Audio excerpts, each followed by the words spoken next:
Today. I'm Jordan Cooper, aka BlenderHD, BlenderHD. You want to follow me on Twitter? And it's Thursday, June 13th. Not as slow of a day of baseball as we normally see on Thursdays. We'll be taking a look at tonight's 6-game MLB slate on DraftKings, as well as some props, some pick'em. For the early slate, we do have crunch time at 12:30, so tune in for that. There may be maybe a weather issue, one game on the early slate, but everything looks pretty safe on the late slate. Hit that thumbs up button on your way in the door. Hit the subscribe button if you're new here. Hit the notification bell to know when we go live. Join with me, the proprietor of Chief's Prop Shop. It's Will Priester, Chief Justice 06. And I know by the end of the show we'll be talking some props. I got some home runs. I got a game to target for some home runs today. And yeah, this ain't that bad for a Thursday. Most of the time, Will, you're on Thursdays and we're kind of struggling. This is kind of typically our slow days, but having 10 games today is not that bad for MLB. Yeah, absolutely. And I know, this is going to primarily be an MLB show, but Blender, with the addition of WNBA, it's giving us even more things to get included in the props and pick'em side. And quite frankly, WNBA, if you guys aren't part of the, let's just call it RG Premium, these WNBA projections have been blended. They've been stellar. And so I must say, the addition of WNBA, kudos to the company, Jamino and everybody that works with the projections. Like, kudos to you guys for getting this up and running. I've worked for the company a long time, and so have you, Blender, but I've been thoroughly impressed with the amount of ways we've tried to help people make money along the way and try to make it easy for people to make money and not overthink it. And I know you are someone that uses projections almost, I don't want to say, let's just say almost exclusively. Like, I know, and I know you've done really well. And that's a testament to, what the projections team and everyone has done to just really help you guys, increase those bankrolls and or make some extra monthly income, whatever your reason is. Didn't know I was going to go down that rabbit hole to start out. Obviously, MLB hopefully is great today. Love MLB, but did want to point out the fact that these WNBA projections have been fantastic. And we have them for prize picks. We have them for underdog. They're in the pick'em tool. Yeah. So if you're playing on both, you could sign up for RotoGrinders Premium. Click on that link in the description. You'll get $40 off your first month. So why don't you try it out? And I see here I've never done WNBA props and pick'em, but with the fact that we have our projections here, maybe I'll take the Monique Billings more than 28.5 fantasy points today, maybe, because that's the highest edge one in the pick'em tool currently. Maybe I will be putting together some prize picks cards today, or at least looking at it maybe a little bit earlier, right? Yeah. Always look at the board before you go to sleep, right? That's more my style. Yeah. But it's nice to see. I didn't even know that. I have not been paying attention. Typically, once the NBA playoffs start, it's like I'm kind of done with NBA. But I should have known when every site I bet on, they always give me some boost promo for Caitlin Clark. That I should have realized that WNBA, there's edges in every sport. That's the best thing about DFS and sports betting, is that it's 365 days a year because there's always something going on. And here at RotoGrinders, we have projections for anything under the sun that would be going on 365 days a year. Is there? Can you think of, Will? Can you think of any day of the entire year where none of the sports we have projections for doesn't exist? No. And let me say this, Blender. Jamino's even gone so far as to add cricket to the pick'em tool. That should tell you guys all you need to know. We have cricket projections because cricket is on these pick'em sites and it's picking up steam. Is there a league? Is there a cricket league, or is this? I mean, Yeah, I don't there even know how is. cricket is even organized. I haven't gotten into the cricket yet, Blender, but Because there's Jamino did nothing on reach the out pick to until me. today for cricket. So Yeah, are they because not playing cricket's. cricket I today? don't think they're playing today. Yeah, but Jamino did reach out to me and say, "Hey, by the way, we're adding cricket. You may want to check this out." He went through and said, "Hey, it's actually looking pretty good." So, as cricket You can bet picks on up. what, more or less wickets or something. I know that's a thing in cricket. Oh yeah, whatever. Because I Runs, don't. wicket. All I know about cricket is that you take a look, like in the long. I know there's two different forms of cricket. There's like test cricket where they play for like 5 days or something, and then there's ones where it's like shorter for one day. And I remember watching Sports Center or something, and when like the World Cup or something, whatever, some big, when it's India versus England, whatever, Yeah. and it'll be like, England's up 117-2 with 4 wickets, and I'm like, Yeah. I don't know. I'm not sure if the other side's going to be able to come back until I realize that like the entire team like bats the entire day until like the next day, and then the other team could come back from like 100+ points. Yeah, and quite frankly, I'll tell him I don't know anything about cricket, but I have like seen clips of it. It does look fun, like just in a real life perspective. Like it seems like it's very fun. I've just never sat down to actually watch it. So I may have to take the plunge and just watch a game on YouTube and just see how it goes. But we said that to say, Blender, we've now got projections on almost anything under the sun.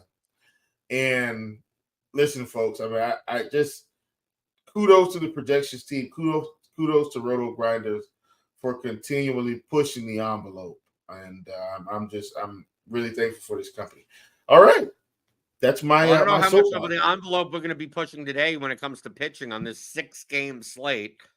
I take a look at our projections. I mean, this is just it. This is the story all year. I mean, it's June 13th, and it's going to continue being the story. Who's pitching against the A's and who's pitching against the White Sox? You could pretty much play any pitcher against either of these two teams, and the pitchers that are pitching against them today and tonight are actually good pitchers. So we got They're Joe really Ryan good. at 9,500 against the A's.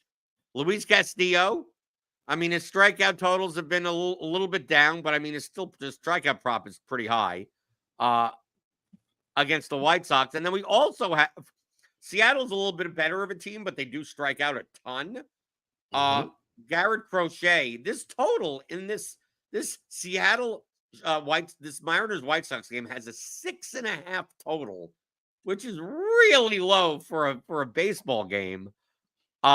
But Crochet projects well at 9,400, a lefty against Seattle, and someone that I'm always looking to target. Yeah. Are there any I mean, truthfully, I don't want to ask you, Will, make the case for these pitchers, but between these 3 pitchers, are there really any warts? I mean, I look at these 3, and it's like if you just played 2 of them and then pretended that none of the other pitchers were on the slate, would there be any consideration of which 2 you'd play over the other, assuming ownership is about proportionally accurate? Right. And we know, Blender, because we're looking at it, it's not. We know that one of these guys is about half the ownership of the other 2. But right. Considering the situation, Blender, I think you just close your eyes and ironically we do what you just talked about. You take the pitcher against Oakland, you take the pitcher against the White Sox, and you let it ride. Right? Like, I mean, it's mostly worked all year. And I'm saying mostly because every pitcher is going to get rocked. Like the best pitcher in baseball is going to give up 5 runs, a couple games out of the year. Such a long season. But I'm with you. You've got Ryan and you've got Castillo. And one of the things that, Cheese talks about or has talked about over the years is like their actual real life skills. Like we've got the projections in front of us, but like in terms of skills, these 2 pitchers have enough data to validate their skills. Like Crochet still let's call him new Blender. Like he's still new, but clearly he has strikeout upside. So we're not trying to, this is not to diminish Crochet. This is just to say for everyone that's more into long-term data, like the bat, right?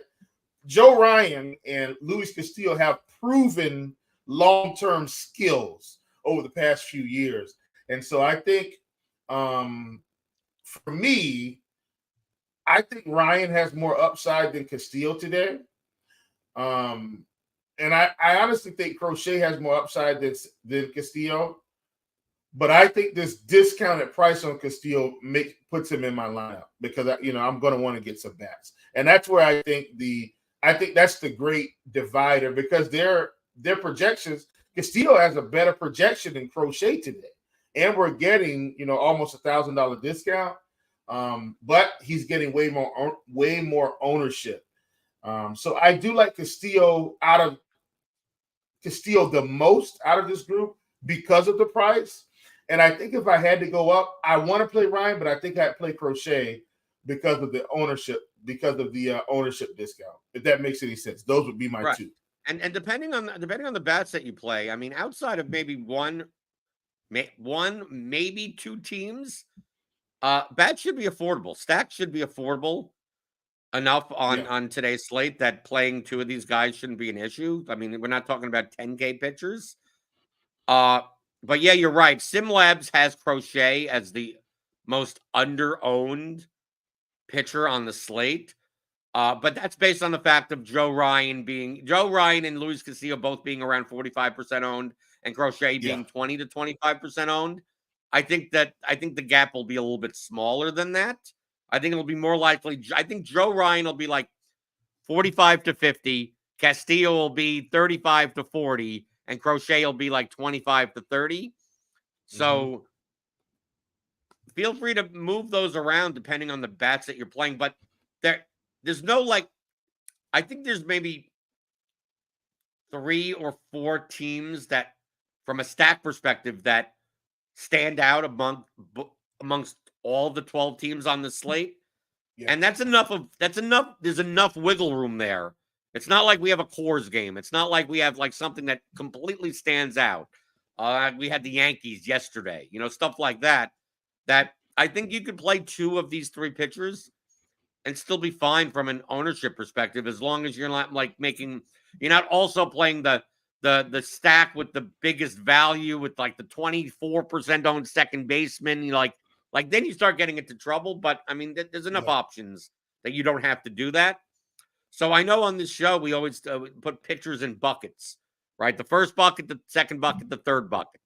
The first bucket is, these are pitchers that I'm comfortable. If I was just playing one lineup today in a single entry small field contest, that I want to get at least one first bucket pitcher into my lineup. And then the second bucket is well, I could play, if I need differentiation, I can play the second bucket. And then third bucket is well, I'm playing 20 lineups. I'm playing 150 lineups, or I really want to, a little bit risky, but they're in play to at least play. I'm going to make the case on this slate because of the disparity of projection. These 3 pitchers project way higher than everyone else on the slate. Yeah. That everyone. All 3 go in the first bucket, and there is no second bucket. Everyone else, anyone else that is viable to play, I would automatically make them a third bucket pitcher, because I think there's really no case for the second bucket at all. It's you're playing at least one of these 3 pitchers, and then if you want to take a flyer on someone else, that's a third bucket. That's a third bucket choice. Would you agree with me there? Is there anyone that comes even close to these 3 pitchers today on this slate? I don't think so. Not from projections and even the matchup. And here's what's crazy, but now this is an aside.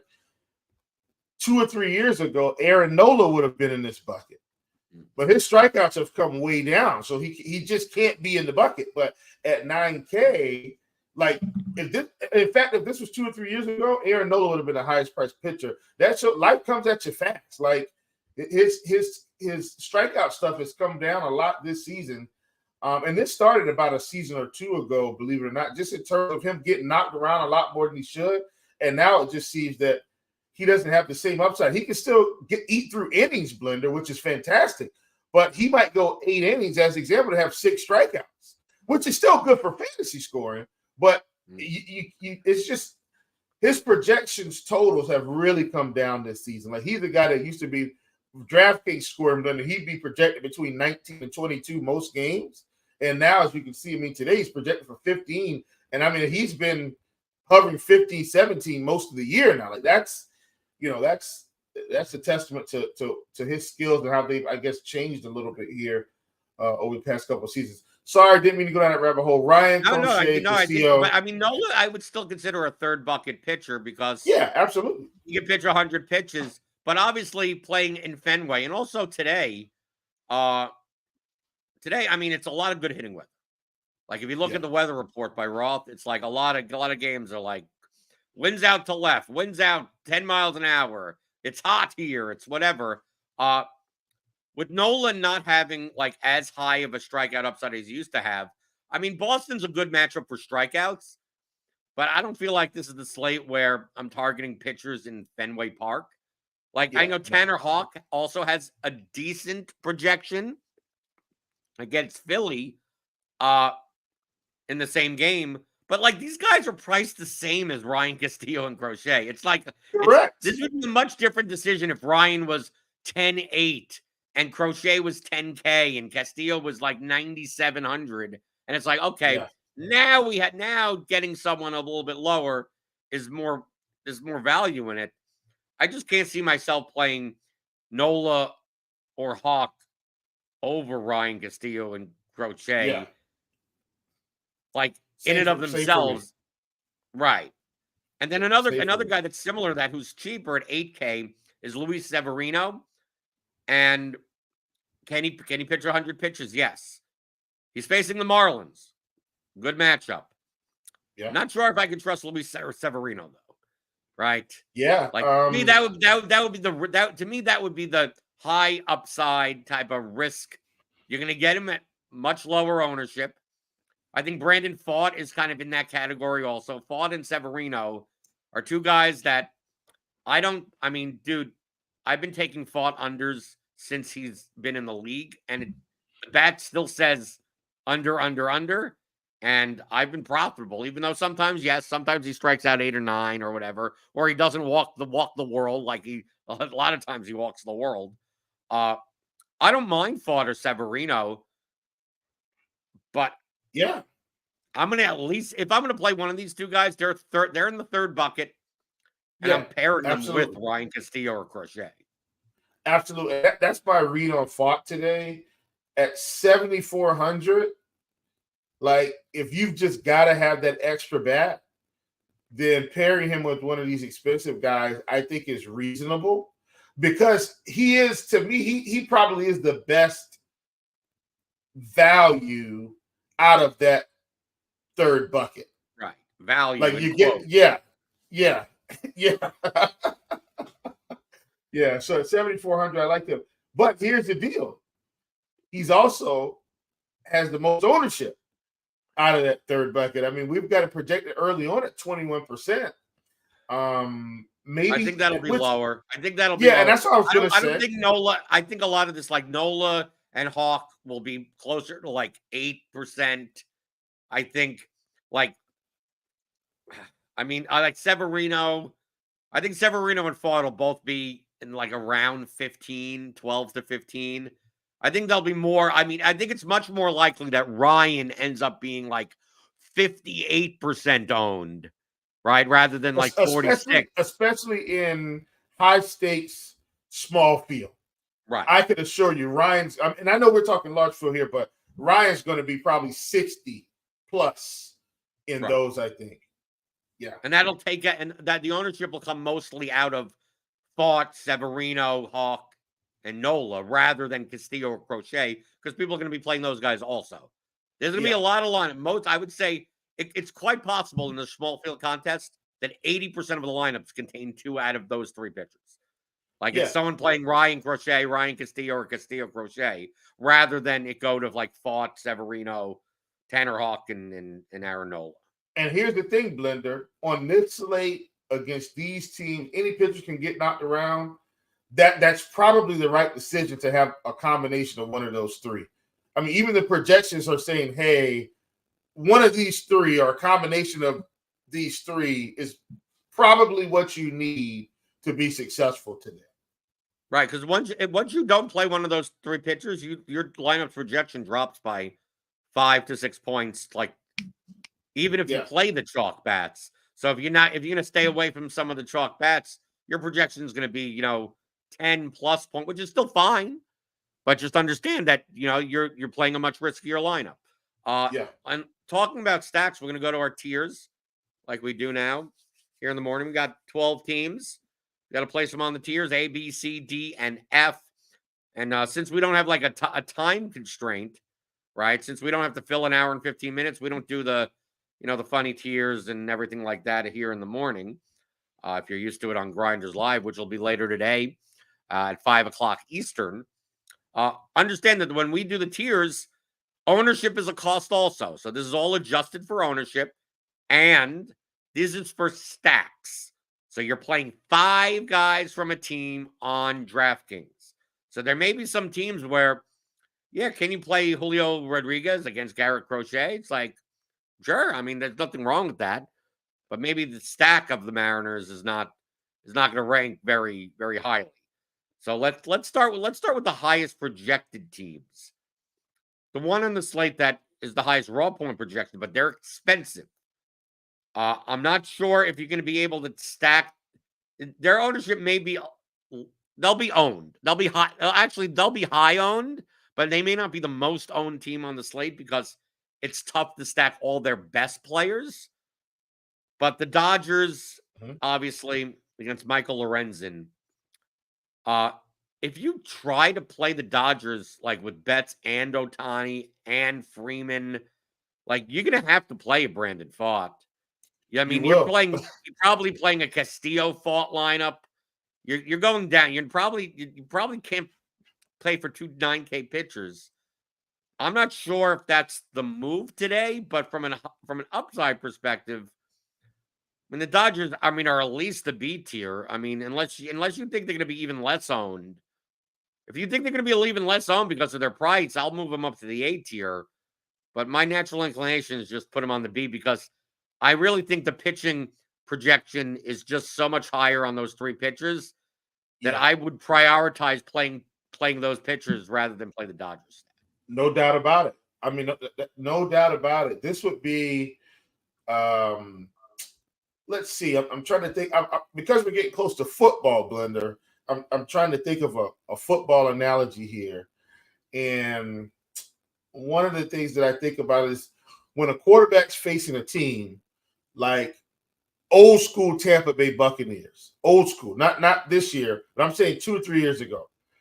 You didn't play any running backs against that team, and you always took the quarterbacks because they weren't going to be. They would have to throw all game, and every quarterback's putting up 302, 280 and 3. Because they had to pass the ball most of the game. Same thing for the Tennessee Titans at one point. You couldn't run on them that much. You had to pass the ball, and so my point is, the pitcher in baseball is like the quarterback in football, right? Like they're going to have the ball in their hands the most. And so they control a lot of what's going to happen with your lineups. Kind of like. So are you saying that the Oakland A's and the Chicago White Sox are the Titans and Buccaneers of the teams that that guy's going to throw probably 6 innings and 10 strikeouts? It just correct. That's just what there happens. You go. That's the parallel. It's just how it is. And even if Ryan goes out there and goes 6 innings, gives up 3 runs tonight, he could still have 9 strikeouts, and he's still going to be optimal. Like that, right. That's what it is. So right. So we would rather prioritize getting those pitchers, correct, than getting multiple 5K plus batters. We could find some cheap home run. We could find, there's enough bats on this slate. A cheaper team that is only 2 points lower projected than the Dodgers today is the Arizona Diamondbacks against Griffin Canning. I think they'll be one of the more owned teams. I'm not sure if there's any team on this slate that's going to be significantly like the highest owned by far. I think they're going to be like 4 teams that are kind of maybe in that zone. I think the Diamondbacks are one of them. I do this. We do this all the time, and I know me and Taylor talked about it yesterday. I'll just keep on playing the Diamondbacks until I get my money back. 18. Because the thing is that Diamondbacks they'll project well, and they're either going to score 10 runs or they're going to get shut out. It's not like the Braves Ponzi scheme where the Braves win the game 4-1, but it's just not enough that the stack works out. But at least they won at least they tried, right? The Diamondbacks sometimes just totally no show. I'm putting them in the A tier because I don't think they're going to have oversized ownership over some of these teams like the Dodgers. Unless you think that the Diamondbacks are like clearly going to be overowned. Are you okay with the A tier for the Diamondbacks? I'm perfectly fine with the A tier for the Diamondbacks. I've got another A tier team also, Blender. And we'll come to them whenever we get there. I'll talk. I mean, about the next team I was going to talk about is the Mets against Roderick Munoz. Are they the A tier team?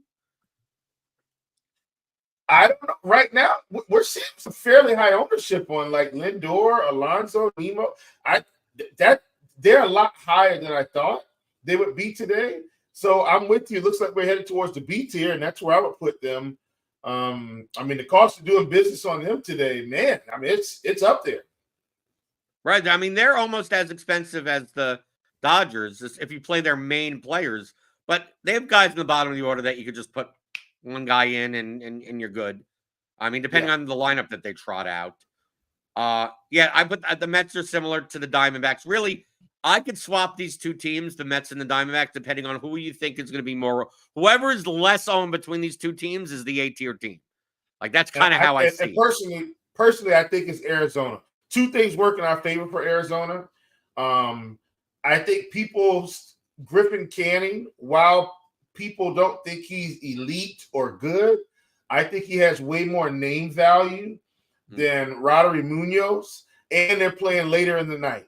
So people, they're not going to have as many Diamondbacks, whereas the Mets, one of the first games right out of the gate, and I think people understand like they can pick on Munoz here. And I'm, like I said, I'm looking at the ownership right now. I mean, we've got some hefty ownership on Lindor, Alonso, Nemo. So I think the Diamondbacks stay, the Mets stay in the B tier. Is the A tier the Minnesota Twins? Oh yes, that's an A tier team for me today. Not really picking up a lot of ownership. They get a matchup with Luis Medina at home. You talked about the weather. I think the wind's blowing out in that game also, Blender, if I'm not mistaken. In the Minnesota game, maybe I'm wrong, but I'm not looking at Ross report. No. Is it warm there? I mean, it's probably warm. I mean, it's probably warmer than usual. Yeah. Well, either way, it doesn't matter on the report. Gotcha. Either way, I think the Twins against Medina here is a good spot. Their bats are, hopefully they didn't score all their runs yesterday, Blender. They can They scored 17 runs yesterday. Yeah. So, maybe Blender, they're not in the A tier because they scored 3 days worth of runs in a day. But I still think against Medina, this is a good spot for them. The next projected team, they hit Pavetta pretty decently yesterday. They obviously have power. This is a team I'm more likely to play as one-offs than as a stack usually. But the Phillies playing in Boston against Tanner Houck. I mean, I don't put them as an A-tier team. I think their ownership will be a little bit lower than the Twins, than the Diamondbacks, the Mets, than the Dodgers. I mean, I'm fine with B or C. Yeah, I'll leave it up to you, Will. I think C, only because Tanner Houck. So first of all, let me say this: I don't think he gets out of this game clean, but I don't think the Phillies are going to score 5 runs off of him. So. And once again, in baseball, the starting pitcher isn't going to be out there for 9 innings unless he's just throwing what we call a gem. So, I also don't think Tanner Houck's throwing a gem today. So, realistically speaking, I think the Phillies get 2 to 3 runs off of him, but I don't think more than 3, which to me holds back their upside a little bit. But I do like them in the C tier because they're not getting any ownership today, Blender. And I'm saying for a small slate, their ownership is going to be so low. So I like that call. On the other side of the game were the Red Sox, who are a much cheaper stack against Aaron Nola. We mentioned Nola doesn't have as much strikeout upside as he once did. But also to take 5 guys from the Red Sox against Nola's really not the type of pitcher that like gets blown up, right? Like if Nola fails as a pitcher today from a DFS perspective, it's probably because he gave up 4 runs or something. Like, but are the Red Sox going to be like the top like performing stack on the slate? I think they have to beat out too many teams. I don't want to attack Aaron Nola, even though there's no leverage, right? It's not like one of these things where you're playing a stack against a very highly owned pitcher. I don't know. They're cheap, but I don't know. I put them on the D tier. Yeah, I get it. Yeah, I mean, listen, I don't think this offense is high power. Look, so here's the thing. Aaron Nola just doesn't have the strikeout stuff. I still respect him enough to limit their run potential. Bottom line. So I'm with you. They go in the D tier for sure.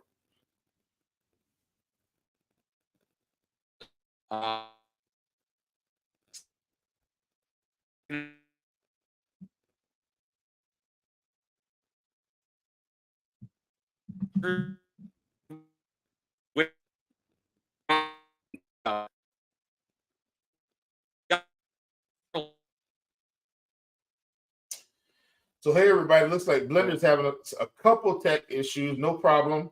So I couldn't hear him in terms of where he was headed with this questioning, but I'm going to go back up to, or go back down rather, and let's get some of these F tier teams situated. Obviously, I think the White Sox are going to be an F tier team. So we're just going to take that whole lineup, throw them in the garbage. So they're going to be an F tier team. And then the other F tier team, in my opinion, of the Oakland Athletics. Now, here's the deal. I understand from an ownership perspective, the White Sox, the Athletics, they're going to have very minimal ownership today. But I think the skills of these pitchers are just going to be overpowering.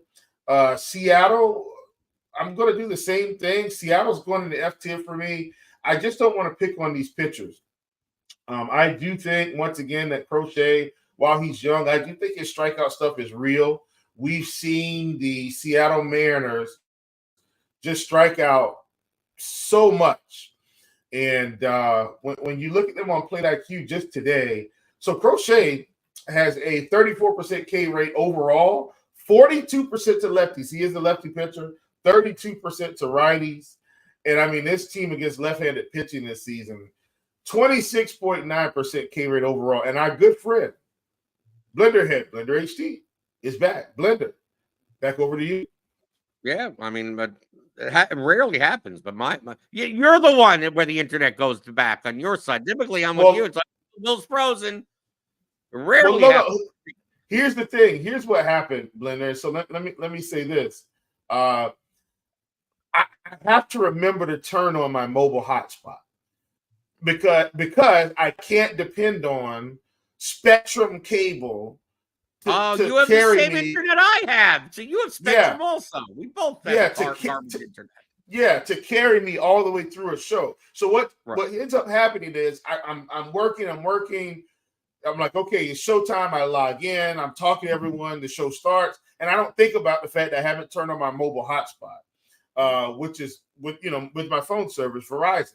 Well, then my internet, I realized it's, and I said, wait a minute, I didn't turn on my hotspot. And then I unplug my cord, turn on my hotspot, and I'm good to go for the rest of the show. Today, Blender, I said, let me pull this cord out, turn on my hotspot right now.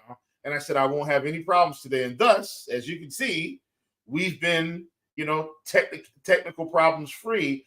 I think I've got a show later today, and I've just got to remember, unplug my internet cord, turn on my hotspot, and we're good to go. But yeah, Spectrum is so annoying because in today's time, Blender, where every TV in our house is a smart TV now, we have 0 cable boxes. All the bedrooms have smart TVs. Everything's connected to the internet. Like, I'll be in the middle of a movie and it's getting good, and then I get the spinning circle. I'm like, stupid Spectrum. Like, what is going on here? And it doesn't matter if it's middle of the day when I'm home by myself or middle of the night where everybody's home. At some point, Spectrum is going to do something stupid. And it's going to be a blip. It's not like, it goes out and it's an outage for 3 hours. It's like it goes out for like 7 minutes.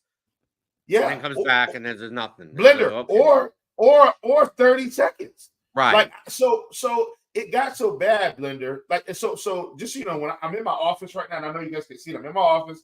My desk is here where I'm sitting. So here's the thing.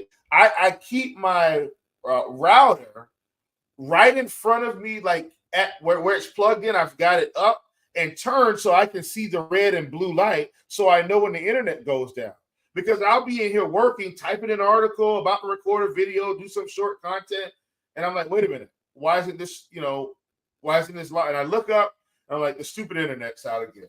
I'm like, come on. Stupid in the middle internet. of the day, yeah. Okay, so in the minute that I was gone, did you do any other tiers other than the Red Sox that we were talking? No, we were talking about the Marlins against Severino. Oh, okay, yeah. The Marlins so I didn't know where we were. The Marlins are cheap enough, and Severino is untrustworthy enough that I don't want to put them on the F tier. Because we're going to have teams for the F. Trust me, we'll have teams for the F tier on this. And I've added 2 of them, and I'm almost positive you're going to agree. Okay, so we got them. You're fine with the Marlins on the D tier. Yeah, I'm not stacking the Marlins on the slate, but if you want to play a 3-man or something, I think that they're cheap enough that if you could make some lineups that I wouldn't mind that. Yeah. Another point per dollar. We're going down the point per dollar list. Brandon Pfaadt will be decently owned, but maybe not high owned enough that leverage matters. But I never mind attacking Brandon Pfaadt. And I don't think many people are going to play the Angels today. Yep. I want to put them on the C tier. I get it. I totally get it. I'm perfectly fine with that. Because it's like low risk, high reward. Like, and I know we're saying we're putting them in the middle, but Pfaadt is going to be the highest owned pitcher, and still people aren't playing the Angels. So I get it. Yeah. Would you also say kind of the same thing to the Rangers? The Rangers have high upside. They're facing Michael Grove, who probably won't pitch more than 5 innings, if not even that. I like taking the lefties, at Seager, and then you got Semi in there. I have this game, the Dodgers-Rangers game, as the best hitting environment for home. It seems like half my home run props today are from that game. I got Semien plus 600, Betts plus 525, Teoscar Hernandez plus 500, and even Gavin Lux plus 1,300. And if you want to go down to even smaller edges, you could pretty much take like everyone on both teams for home runs. If you don't mind the variance and you want even smaller edges. I don't think the Rangers are good enough to, because they're gonna be about as owned as the Angels, but they're a little bit more expensive. So I'm not sure about the B tier, but to me, they're definitely a C tier. Yeah, C tier for sure. Yeah. And looking at Blender, we're spelling words now. The C tier, where we're standing pat, PAT. That's we've gotten the C tier today. Oh yeah, Pat. Right, Pat. Right. If you want, right, you want to have it Pat. Okay, now we're getting down to the now we're starting now we got some garbage. Right, we got 1, 2, 3, 4, 5, 6, 7, 8, 9. So we got 3 teams left. Are they okay? So we obviously the A's against Joe Ryan. Come on, the F tier. I'm not. Even if he's going to be 50, if he's going to be 55% owned, are the A's still not worthy enough of the D tier? He's going to be the highest owned pitcher on the slate. The 6-game slate, Will. This was like an 11-game slate. I'd be with you. I'd be like, I got you. No problem. I got you. They're F tier for me, but no. But hear me out. But I understand like the leverage here. Like there's real leverage with the A's today. Okay, well, there's and real the leverage White on three pitchers, Will. So here's the question for you, Will. Yeah.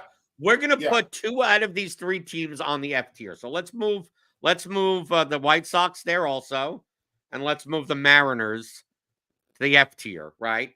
So these are the 3 teams against the most highest projected pitchers.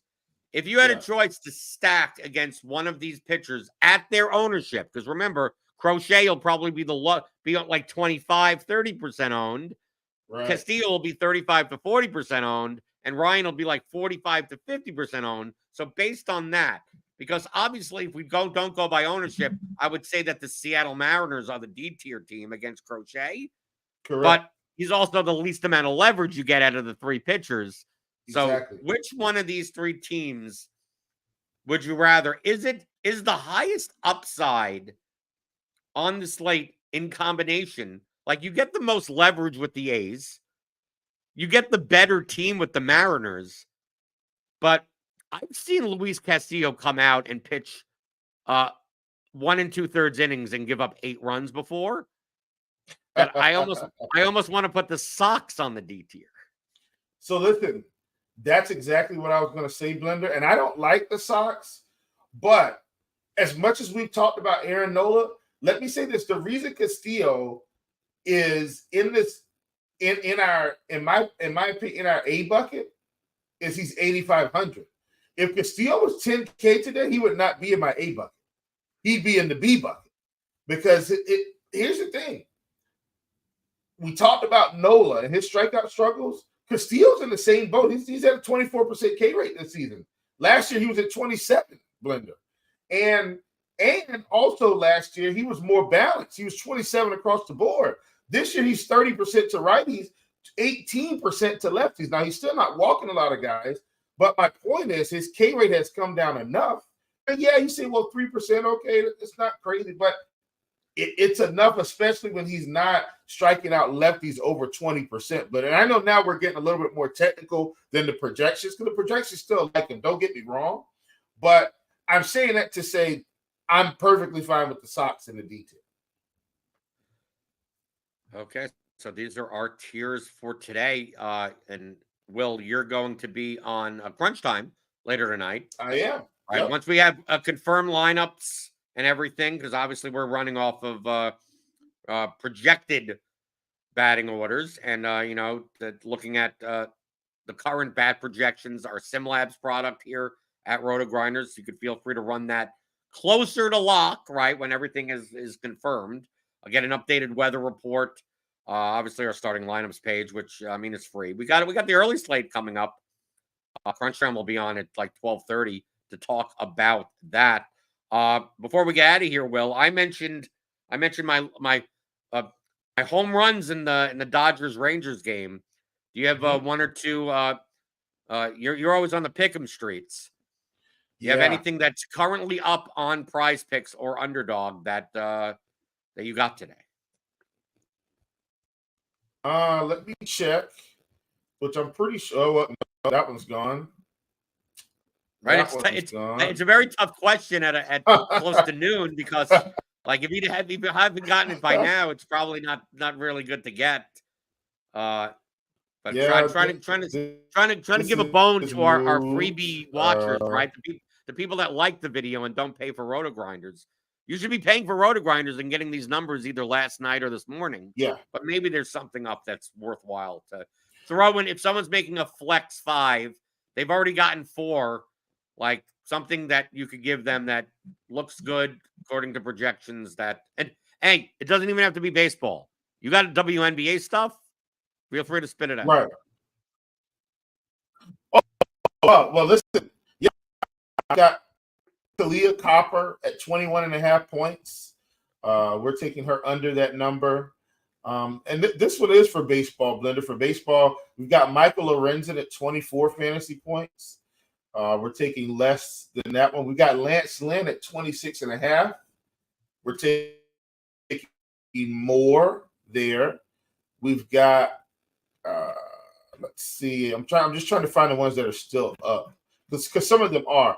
That was moved. A lot of these have moved. So a lot of the strikeout stuff is moved. So I can't give you that. But those couple that I gave you, you should be able to get. Now this one is more of a personal one. I am playing Garrett Crochet more than 17.5 outs, but I'm not sure if Prize Picks has moved it to one of those demons or goblins or not. Because sometimes it's there and then they move it, so it's still up there, but they moved it. So I am playing that. So yeah, that should be enough to get you there. Kalia Copper, less than 21.5 points. That's WNBA. I'm personally playing Garrett Crochet more than 17.5 pitching outs. I felt like his strikeout prop was a little bit too high because they had bumped it to like 8 or something. So I'm playing the pitching outs. I think he can get through 6 innings. And then I am also playing and then the fantasy points one.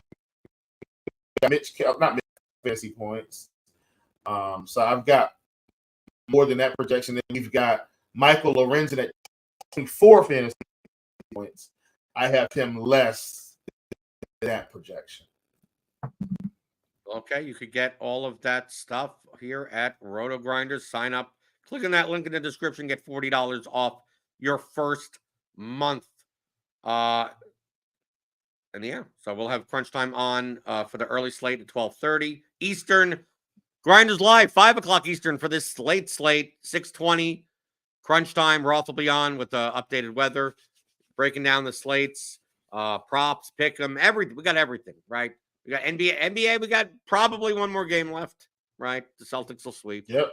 And the hockey is that it's the Panthers win yet? Did the Oilers win yet? We still got that. We got PGA. We got MMA. I'll be on tomorrow with Squirrel Patrol to talk about the not so hot UFC fight night card tomorrow. But hey, sometimes the garbage cards are actually the most profitable ones in DFS.